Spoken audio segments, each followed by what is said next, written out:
அதிமுக பொதுச் செயலாளர் எடப்பாடி பழனிசாமி செய்தியாளர்களை சந்தித்து வருகிறார். அந்த காட்சிகளை தற்போது பார்க்கலாம். நாடாளுமன்றத்தில் தெரிவிக்க வேணும். நாடாளுமன்றத்தில் அவர்கள் முழுமையான அழுத்தம் கொடுக்கல. இதே நான் ஏற்கனவே பல முறை சொல்லிட்டேன். அனைத்து இந்திய அண்ணா திராவிட முன்னேற்ற கழகம் பாரதிய ஜனதா கூட்டணியில் அங்கம் வைக்கின்ற பொழுது காவிரி நதிநீர் பிரச்சனை உச்ச நீதிமன்றத்தில் தீர்ப்பு அளிக்கப்பட்டது. அந்த தீர்ப்பை அமுல்படுத்த காலதாமதம் செய்தது மத்திய அரசு. அப்பொழுது உடனடியாக உச்ச நீதிமன்ற தீர்ப்பை நடைமுறைப்படுத்த வேண்டும் என்று சுமார் 22 நாட்கள் நாடாளுமன்றத்தை ஒத்திவைத்தோம். இது அதிமுக சாதனை. தமிழ்நாட்டு மக்களுடைய பிரச்சனையை தீர்க்க வேணும்னா அங்க நாடாளுமன்றத்தில் தான் பேசணும். சும்மா வெற்றி அறிக்கை விட்டுட்டு மலுப்பனால பதில் கொடுத்து மக்களை ஏமாற்றக்கூடாது. தமிழகத்தோட கடன் 9 லட்சம் கோடியே 55,000 தாண்டி இருக்கு. இன்னொன்னு இந்த நிதியாண்டுல மட்டுமே 65,000 கோடி ரூபாய் வட்டி மட்டுமே கட்டப்பட்டிருக்கு.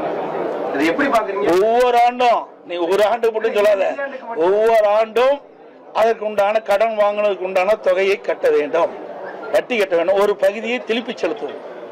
நான் ஏற்கனவே பல முறை ஊடகத்தின் வாயிலாக, பத்திரிகையின் வாயிலாக, அறிக்கையின் வாயிலாக சட்டமன்றத்திலும் தெரிவித்து விட்டேன்.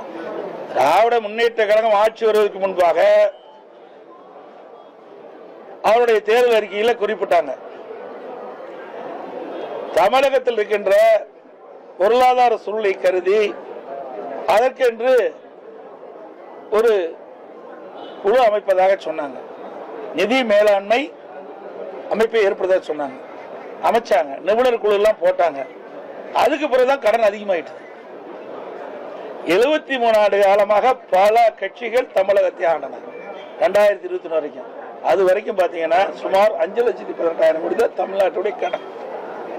இந்த காலகட்டத்தில் அதுவும் அனைத்து இந்திய அண்ணா திராவிட முன்னேற்ற கழகம் ஆட்சி இருக்கின்ற பொழுது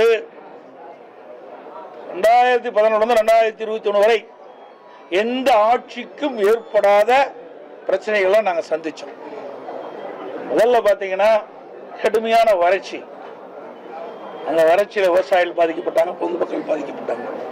அதை சரி செஞ்சோம். பிறகு புயல், வெள்ளம், டெல்டா மாவட்டத்தையே கஜா புயல் புரட்டி போட்டுட்டு போயிட்டது. அதோட தானே புயல், வர்தா புயல் என்று பல புயல்கள் 10 ஆண்டுல அதிமுக ஆட்சி சந்திச்சது. அதையெல்லாம் சரி செய்தோம் அதிமுக ஆட்சி. அதோட கொரோனா காலம் உங்களுக்கு எல்லாத்துக்கும் தெரியும். பத்திரிகையாளர் இருந்து ஊடகம் வரைக்கும் பொதுமக்களை யாருமே வெளியில நடமாட முடியாத அளவிற்கு வைரஸ் பரவல். அப்படிப்பட்ட கொரோனா காலத்துல ஒரு ஆண்டு அரசுக்கு வர வேண்டிய வரி வருவாயில எதுவுமே இல்லை. அப்ப கூட ஒரு சிறப்பான ஆட்சி கொடுத்தோம்.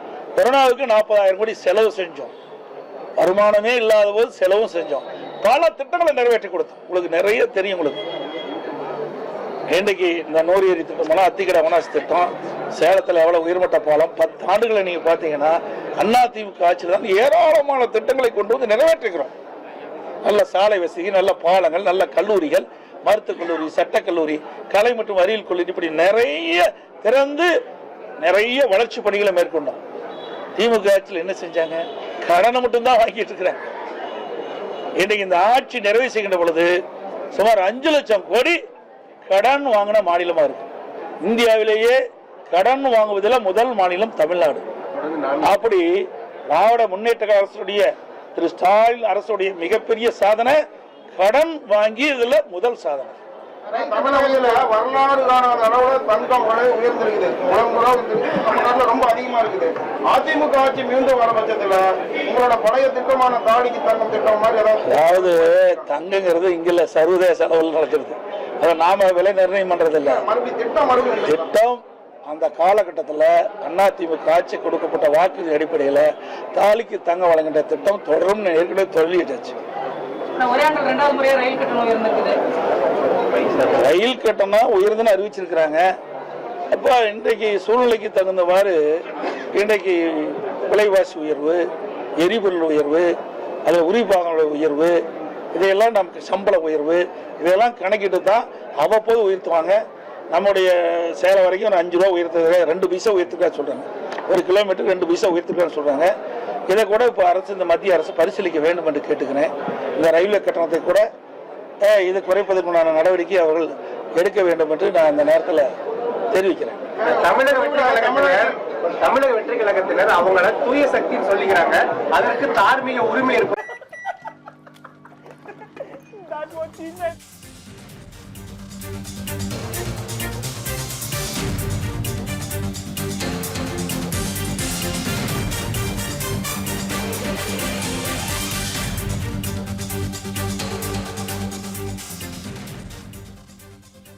தமிழகத்துல விரைவில் திமுக வந்து தன்னோட தேர்தல் அறிக்கையை வெளியிடுறதுக்காக இன்னைக்கு பாத்தீங்கன்னா கனிமொழி தலைமையில புதிய ஒரு குழு அமைச்சு மக்களோட குறைகள் எங்கெங்க தமிழகம் எல்லாம் இருக்குன்னு ஒரு சர்ச் பண்ணி அங்க ஒரு சரிகள் இருக்கிறாங்க. அதிமுக அந்த மாதிரி ஏதாவது முன்னெடுப்பு செய்துங்களா? அதாவது ஏற்கனவே கடந்த முறை இப்படிதான் ஒரு நாடகத்தை அரங்கேற்றினாங்க.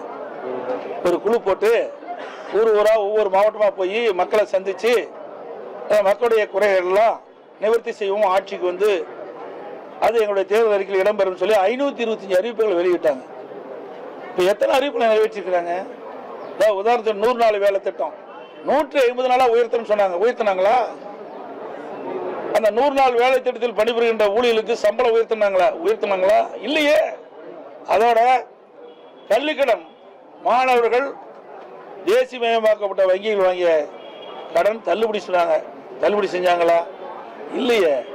அதோட மாதந்தோறும் கேஸ் சிலிண்டருக்கு 100 ரூபாய் மானியம் கொடுத்தாங்களா? இல்லையே. ரேஷன் கடையில் 1 கிலோ சர்க்கரைக்கு 2 கிலோ சர்க்கரை போடுறாங்க, செய்யலையே. டீசல் பெட்ரோல் விலை குறைக்கினாங்க. 3 ரூபா 5 ரூபா பெட்ரோலுக்கு 3 ரூபா குறைச்சாங்க, அதோட நிறுத்திட்டாங்க. டீசல் குறைக்கவே இல்லை.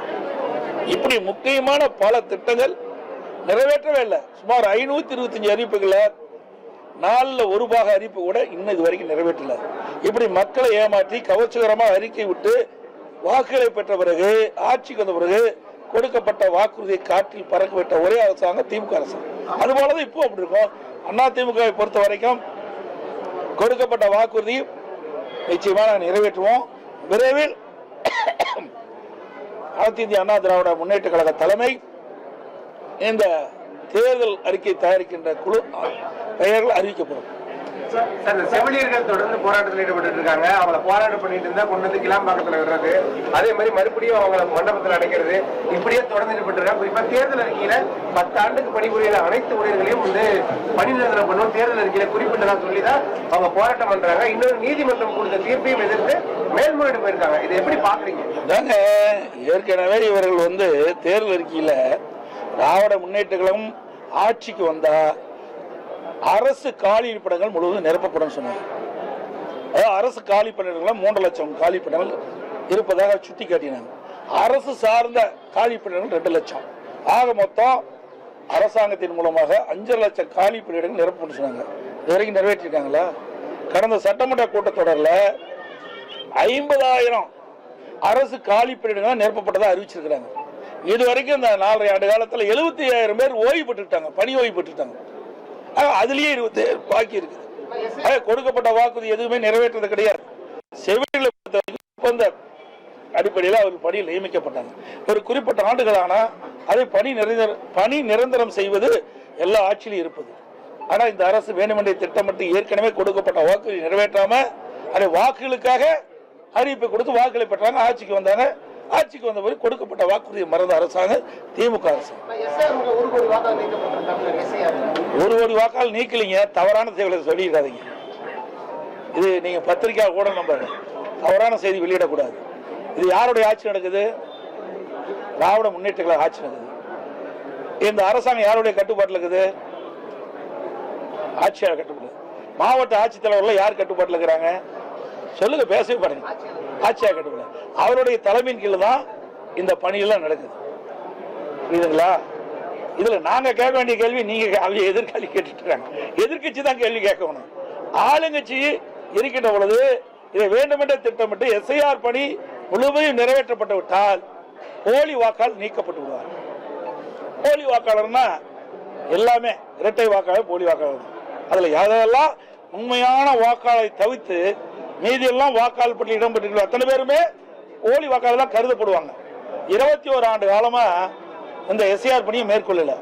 அதனால இறந்தவர்கள்லாம் தேர்தல் நேரத்தில் உயிர் பெற்று வந்து திமுக காரனால ஓட்டு போட ஆரம்பிச்சாங்க. அதுதான் பதறாரு, கதறாரு. ஆக இது நாள் வரை இறந்தவர்களை வைத்து நாம் வெற்றி பெற்று வந்தோம், போலி வாக்காளர்களை வைத்து வெற்றி பெற்று வந்தோம். இப்போ அதற்கு ஒரு இடையூறு வந்துட்டது. நீ எஸ்ஐஆர் பணி மேற்கொள்ள விட்டு விட்டால் அது வாக்காளர் பட்டியலில் உண்மையான வாக்காளர் தான் இடம்பெறுவாங்க. ஆக இறந்தவர்கள் இடம்பெற மாட்டாங்க, இரட்டை வாக்காளர் இடம்பெற மாட்டாங்க, வீடு மாறி குடியேறியவர்கள் இடம்பெற மாட்டாங்க. இப்படிப்பட்டவர்கள் தான் இன்றைய தினம் கணக்கெடுத்து இன்றைக்கு ஒரு பட்டியல் அறிவிச்சிருக்கிறாங்க. இப்ப கூட அதில் உண்மையான வாக்காளர் விடுபட்டு இருந்தா அதற்கு 1 மாத காலம் வாய்ப்பு கொடுத்திருக்கிறாங்க. அவர்கள் குறிப்பிட்ட அந்த படிவத்தில் அவர்கள் பூர்த்தி செஞ்சு சம்பந்தப்பட்ட பூத்தினுடைய தேர்தல் அறிவிட்டு கொடுத்தா சேர்த்திக்குவாங்க. ஏற்கனவே அறிவிச்சுட்டாங்க, அவங்களுக்கு வாய்ப்பு கொடுக்குறாங்க, அதெல்லாம் வாய்ப்பு மறுக்கல. ஆக வேண்டுமென்றே திட்டமிட்டு திராவிட முன்னேற்ற கழக தலைவர் இன்றைய முதலமைச்சர் இதை எதிர்க்க வேண்டும் என்ற நோக்கத்தில் தான் பேசிட்டு இருக்கார ஒழிய இதுல என்ன குறைபாடு இருக்குது? இது எல்லா கட்சிக்குமே பொதுவானது. உண்மைக்கு மாறாக இருக்கின்ற வாக்காளர் பட்டியலிருந்து விடுவிக்க வேண்டும் என்பதுதான் எங்களுடைய நோக்கம். உண்மையான வாக்காளர் தான் வாக்காளர் பட்டியல் இடம்பெற்று தேர்தல் நேரத்தில் வாக்களிக்க வேண்டும் என்பதை எங்களுடைய நிலைப்பாடு. அதன் அடிப்படையில் இதை வரவேற்கிறோம். சரி, அனைவருக்கும் வணக்கம், நன்றி. ஊடகங்களுக்கும் பத்திரிகை நிறுவனங்களுக்கும் இனிய தைப்பொங்கல் நல்வாழ்த்துக்கள், இனிய ஆங்கில புத்தாண்டு நல்வாழ்த்துக்கள். நன்றி, வணக்கம். அனைத்து ஊடகங்களுக்கும் பத்திரிகைகளுக்கும் கிறிஸ்துமஸ் நல்வாழ்த்துக்கள்.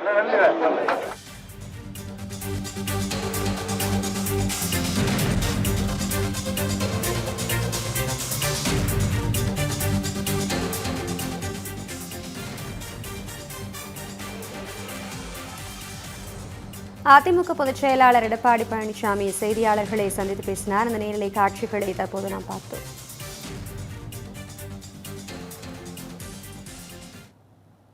மதுரை மக்களே, மதுரை சிட்டிக்குள்ள அதுவும் உங்க பட்ஜெட்குள்ளேயே பிளாட் வாங்கணுங்கிற கனவு இப்போ கைகூடி வந்தாச்சு. மதுரையின் முதல் ப்ராஜெக்டில் ரோட்டுக்கு காசு இல்லாததால் 72 மணி நேரத்தில் 533 மனைகள் விற்கப்பட்டன. மீண்டும் ரோட்டுக்கு காசு இல்லாமல் பிரீமியம் வில்லா மனைகளை மதுரை வேலம்மாள் மருத்துவக் கல்லூரி அருகில் அறிமுகப்படுத்துகிறோம். Launching G Square Vagay Crest, Madurai Velammal medical college அருகில். Early bird price RERA approved villa plots வெறும் 9.9 lakhs %. சிட்டிக்குள்ள பிளாட் உங்க கனவு வீட்டுக்கான perfect spot. For bookings call